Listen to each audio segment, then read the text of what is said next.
तो दोस्तों जैसा कि आप सभी को पता है कि हमारी आईआईसीटी इंस्टीट्यूट के यूट्यूब चैनल पर आप सभी को आईआईबीएफ के लेटेस्ट वीडियोस मिलते रहते हैं। जैसा कि हमने 1 तारीख को आप सभी के लिए आईआईबीएफ के जो 2024 में लेटेस्ट क्वेश्चन आ रहे हैं उसकी पहली वीडियो आप सभी को प्रोवाइड करवाई है, जिसमें काफ़ी वीएलई भाई या जो सीएससी बीसी बनने के लिए पेपर देने जाते हैं उन सभी को बहुत ही बड़ा बेनिफिट मिला है। तो दोस्तों आज की यह वीडियो आईआईबीएफ के क्वेश्चन से रिलेटेड है, जो हमने पिछले 20 क्वेश्चन बताए थे उसके आगे की सीरीज है। तो दोस्तों आप सभी से एक रिक्वेस्ट है कि अगर आप हमारे चैनल में नए हो तो चैनल को सब्सक्राइब कर दीजिएगा, वीडियो पसंद आए तो वीडियो को लाइक ज़रूर कर दीजिएगा। और मैं आप सभी से एक चीज़ कहना चाहता हूँ कि जिन्होंने आईआईबीएफ की पीडीएफ परचेज की है तो उनकी डायरेक्ट पीडीएफ उनके मेल पर नहीं जाती है। उसका रीज़न है कि आप सभी जैसे ही पेमेंट करते हैं आपको एक लिंक मिलती है जिसके माध्यम से जाकर आपको पीडीएफ डाउनलोड करनी पड़ेगी। मेल में नहीं जाएगी, आपको एक लिंक वहीं से ही जैसे ही आप पेमेंट करते हैं आपको एक लिंक मिल जाती है, तभी आप पीडीएफ एक पा सकते हैं, जो कि उसमें 300 क्वेश्चन मिलेंगे। जो सारे क्वेश्चन हम अभी बता रहे हैं वही क्वेश्चन आपको उस पीडीएफ के माध्यम से भी मिलेगी। तो आप सभी वहां से ट्राई करिए। उसके बाद हम आप सभी के लिए एक वीडियो बहुत ही जल्द लेकर आने वाले हैं जिसमें आप पीडीएफ डाउनलोड करने का प्रोसेस जान पाएंगे। तो चलते हैं दोस्तों हम क्वेश्चन की ओर, देरी न करते हुए आप सभी के लिए। तो शुरू करते हैं हम इस अगले सीरीज को।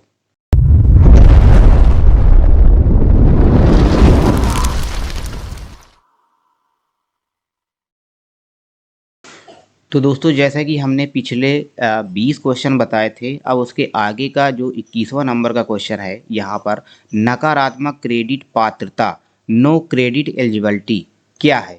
तो नकारात्मक क्रेडिट पात्रता के बारे में यहाँ पे पूछा जा रहा है। ऑप्शन है क्रेडिट कार्ड पाने के योग्य नहीं है, आप बैंक में कोई क्रेडिट इतिहास उपलब्ध नहीं है, आप बैंक आपके पैसे उधार लेने की अनुमति नहीं देगा। तो और ऑप्शन है ऊपर के सभी। तो नकारात्मक क्रेडिट पात्रता जो होती है, निगेटिव एलिजिबिलिटी का मतलब होता है कि आप क्रेडिट कार्ड पाने के योग्य नहीं हैं और आपके बैंक में कोई क्रेडिट कार्ड इतिहास उपलब्ध नहीं है, आप बैंक आपको पैसे उधार लेने की अनुमति नहीं देगा क्योंकि आप निगेटिव क्रेडिट एलिजिबिलिटी रखते हैं इसलिए। तो यहाँ पे आपको डी नंबर आपका सही होगा, ऊपर के सभी D number. Okay, next question है दोस्तों 22 नंबर की शिक्षा की लागत हर साल बढ़ रही है और आपको अपने परिवार के सदस्य को बेहतर शैक्षिक सुविधाएं प्रदान करने के लिए आवश्यकता है। तो आपको किस चीज़ की आवश्यकता है, यहाँ पे ऑप्शन दिया है जमा पूंजी की, व्यय की, या फिर लॉटरी की और सेंध की। तो यहाँ पे क्वेश्चन कह रहा है कि शिक्षा की लागत हर साल बढ़ रही है और आपको अपने परिवार के सदस्य को बेहतर शैक्षिक सुविधाएं प्रदान करने के लिए आवश्यकता है। तो शिक्षा के लिए सबसे ज़्यादा जमा पूंजी की आवश्यकता होती है। आपका ऑप्शन ए नंबर सही होगा, जमा पूंजी की। ठीक है, नेक्स्ट क्वेश्चन की ओर चलते हैं। कौन सी संस्था उद्योगों को दीर्घकालीन वित्त प्रदान करती है। ऑप्शन है यूटीआई, एलआईसी, जीआईसी, आईटीबीआई। तो यहाँ पे क्वेश्चन है कौन सी संस्था उद्योगों को दीर्घकालीन वित्त प्रदान करती है। तो दीर्घकालीन वित्त का मतलब लंबे समय तक जो वित्त प्रदान करती है वो क्या होता है, आईडीबीआई। नेक्स्ट क्वेश्चन है 24 नंबर का कि भारतीय रिजर्व बैंक या केंद्र सरकार के अलावा किसी अन्य व्यक्ति द्वारा मांग करने पर देय होने के लिए किसी बैंक किसी भी वचन पत्र का हुंडी या बिल जारी करता है, स्वीकार करना, बनाना या जारी करना के तहत निषिद्ध है। ऑप्शन है बैंकिंग विनियमन अधिनियम 1949, भारतीय रिजर्व बैंक अधिनियम 1934 की धारा 31(1), लेन देन लिखत अधिनियम 1881, भारतीय अनुबंध अधिनियम 1872। तो यहाँ पे भारतीय रिजर्व बैंक या केंद्र सरकार के अलावा किसी अन्य व्यक्ति द्वारा मांग करने पर या देय होने के लिए किसी भी वचन पत्र का हुंडी या बिल जारी करना, स्वीकार करना, बनाना या क्या कहना है, किसके तहत निषिद्ध है। तो ये है भारतीय रिजर्व बैंक के अधिनियम 1934 की धारा 31(a) के तहत। ठीक है, तो यहाँ पे धारा वाला क्वेश्चन है आया हुआ है। नेक्स्ट क्वेश्चन है दोस्तों एनबीएफसी। एनबीएफसी आपने सुना होगा का पूर्ण रूप क्या है। तो एनबीएफसी का पूर्ण रूप क्या है, non bank financial competition, non bank foreign company, non bank financial company, non banking finance corporation. तो एनबीएफसी का जो फुल फॉर्म होता है नॉन बैंक फाइनेंशियल कंपनी होता है। Non bank financial company NBFC का फुल फॉर्म होता है। ठीक है, नेक्स्ट क्वेश्चन है यहाँ पे आरबीआई की मौद्रिक नीति के संबंध में एलएपी में एल अक्षर को क्या दर्शाता है। तो यहाँ पे एलएपी का आप फुल फॉर्म निकालेंगे, उसमें आपका पहला लेटर जो एल है उसका क्या दर्शाएगा। तो यहाँ पे लिक्विडिटी है, लाइबिलिटी है, लेवरेज्ड है और लॉन्गिट्यूडिनल है।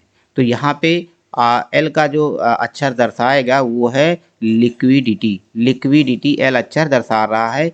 नेक्स्ट क्वेश्चन है 27 नंबर, डीआरटी कितने रुपए की वसूली के मामलों को का निपटान या सुनवाई कर सकते हैं।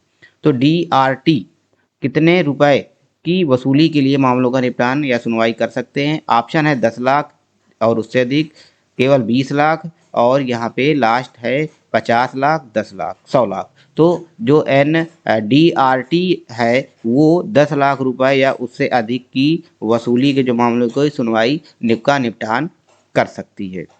आगे का नेक्स्ट क्वेश्चन है इंटरनेट बैंकिंग से तात्पर्य।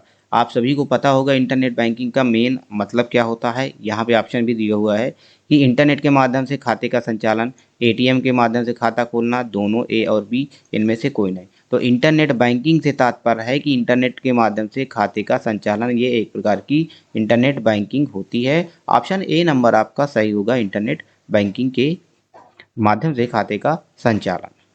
अब नेक्स्ट क्वेश्चन है दोस्तों, विदेश में अध्ययन के लिए शैक्षिक ऋण को प्राथमिकता क्षेत्र के ऋण के रूप में माना जाएगा कि एक सीमा तक।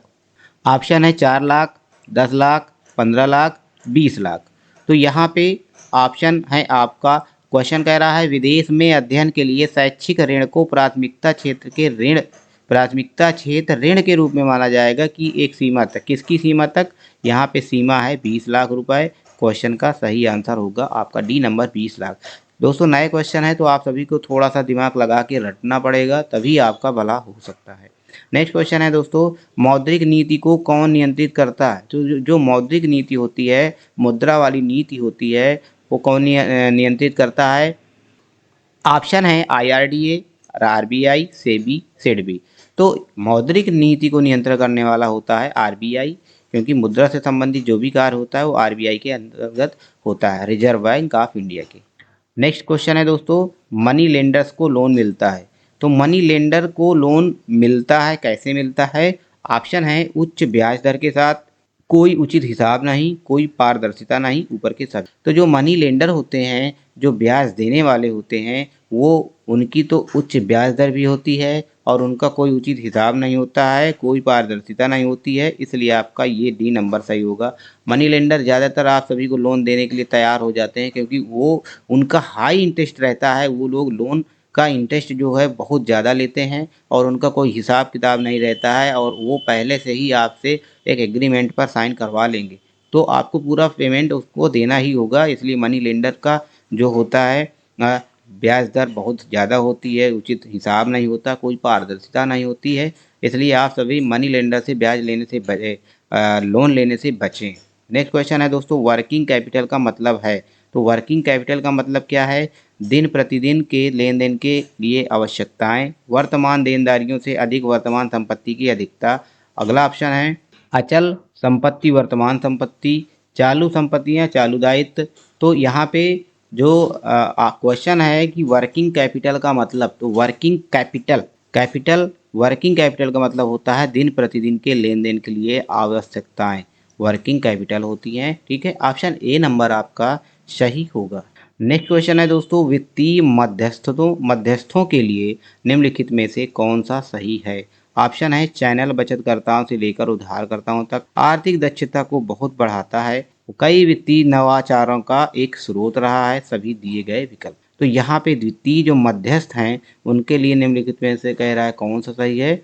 चैनल बचतकर्ताओं से लेकर उधारकर्ताओं तक, आर्थिक दक्षता को बहुत बढ़ाता है, कई वित्तीय नवाचारों का एक स्रोत रहा है। तो ये सभी दिए गए विकल्प, ये सारे विकल्प आपको सही हैं, डी नंबर आपका सही आंसर है। अब दोस्तों यहाँ पे क्वेश्चन कह रहा है कि मिशन इंद्रधनुष के संबंध में निम्नलिखित कथनों पर विचार करें। तो मिशन इंद्रधनुष कथन है, अब इस पर विचार करना है। ऑप्शन है यह अभियान 2020 तक यूनिवर्सल इम्यूनाइजेशन प्रोग्राम का हिस्सा है और इसका उद्देश्य 2020 तक उन सभी बच्चों को 7 वैक्सीन रोकथाम योग्य बीमारियों के खिलाफ टीका लगाना है जो या तो वैक्सीन से छूट गए हैं या आंशिक रूप से छूट गए हैं। दूसरा है इसमें डिप्थीरिया, काली खांसी, टेटनम, पोलियो, तपेदिक, खसरा और हेपेटाइटिस भी शामिल है।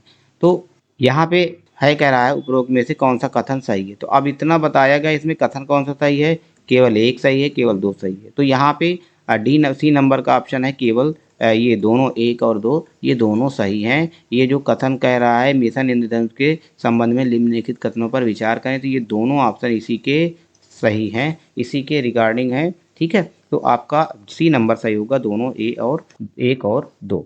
नेक्स्ट क्वेश्चन है दोस्तों, बीमा की कीमत कहलाती है। ये क्वेश्चन पहले भी आप सभी को बताया गया था। तो कि बीमा की किस्त क्या, बीमा की कीमत क्या कहलाती है, फीस कहलाती है, सेवा परिवर्तन, बीमा किस्त कहलाती है कि किस्त कहलाती है। तो बीमा की कीमत बीमा किस्त कहलाती है जो आप जमा करते हैं। आप सभी को पता होगा ये क्वेश्चन कि बीमा की कीमत क्या कहलाती है। जब भी कोई बीमा जमा करते हैं, बीमा की किस्त आया करती है, आप कहा करते हैं कि किस्त जमा करनी है, तो वही होती है बीमा की किस्त। ठीक है, नेक्स्ट क्वेश्चन है दोस्तों, निम्नलिखित में से कौन रुपए डेबिट कार्ड की मुख्य विशेषता है। तो रुपए डेबिट कार्ड की मुख्य विशेषता क्या है, यहाँ पे ऑप्शन है कम लागत और सामर्थ्य, भारतीय ग्राहकों से संबंधित जानकारी का संरक्षण, अनुकूलित उत्पाद की पेशकश, ऊपर के सभी। तो रुपए डेबिट कार्ड की मुख्य विशेषताएं यही होती हैं, कम लागत से सामर्थ्य होता है, भारतीय ग्राहकों से संबंधित जानकारी का संरक्षण होता है, अनुकूलित उत्पाद की पेशकश भी होती है, ऊपर के सभी। ये सारे ऑप्शन आप सभी से रुपए डेबिट कार्ड से बिलोंग करते हैं। नेक्स्ट क्वेश्चन है दोस्तों, शून्य कूपन बॉन्ड के लिए मूल्य और ब्याज दर के बीच संबंधों को सबसे अच्छे रूप में वर्णित किया गया है। यहाँ पे क्या कह रहा था, परिवर्तनशील स्थिर, ए और बी परिवर्तनशील स्थिर ना के बराबर व्युत्क्रम में।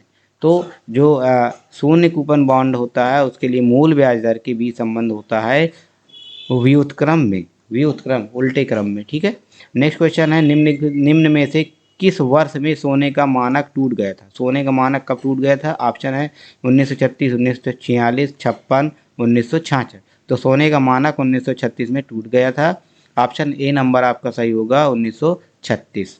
अगला क्वेश्चन है दोस्तों, निम्नलिखित में से कौन बॉन्ड की कीमतों और पैदावार के बीच के संबंध का सबसे अच्छा वर्णन करता है। ऑप्शन है एक साथ उल्टे चले, कूपन तय होने के बाद बॉन्ड यील्ड नहीं बदलती, एक साथ सीधे चलते हैं, एक दूसरे से स्वतंत्र है। तो क्वेश्चन एक बार रिपीट करते हैं, निम्नलिखित में से कौन बॉन्ड की कीमतों और पैदावार के बीच के संबंध का सबसे अच्छा वर्णन करता है। ऑप्शन है एक साथ उल्टे चले, ए नंबर आपका सही होगा। अगला क्वेश्चन है, प्रसार में शामिल है, प्रसार का मतलब फैलाव, फैलाव में शामिल है ऐसी संपत्तियां खोजना जिनके रिटर्न पूरी तरह से नकारात्मक रूप से सहबद्ध है, सह संबंध है, संपत्ति का एक पोर्टफोलियो बनाना जिसका रिटर्न एक साथ चलता है। और सी नंबर में है बॉन्ड में निवेश करना और बुरे समय के दौरान शेयरों से बचना, एक पोर्टफोलियो से संपत्ति जोड़ना जो स्वतंत्र रूप से चलते हैं। तो ये आपके 4 ऑप्शन हैं, इनमें से सही आपका क्वेश्चन का जवाब देना है कौन सा प्रसार से शामिल है। तो यहाँ पर प्रसार से शामिल आपका डी नंबर है, जो कि एक पोर्टफोलियो से संबंधित संपत्ति जोड़ना जो स्वतंत्र रूप से चलता है। तो ये था इस सीरीज के 21 से लेके 40 तक के क्वेश्चन, यानी 40 क्रम तक के क्वेश्चन।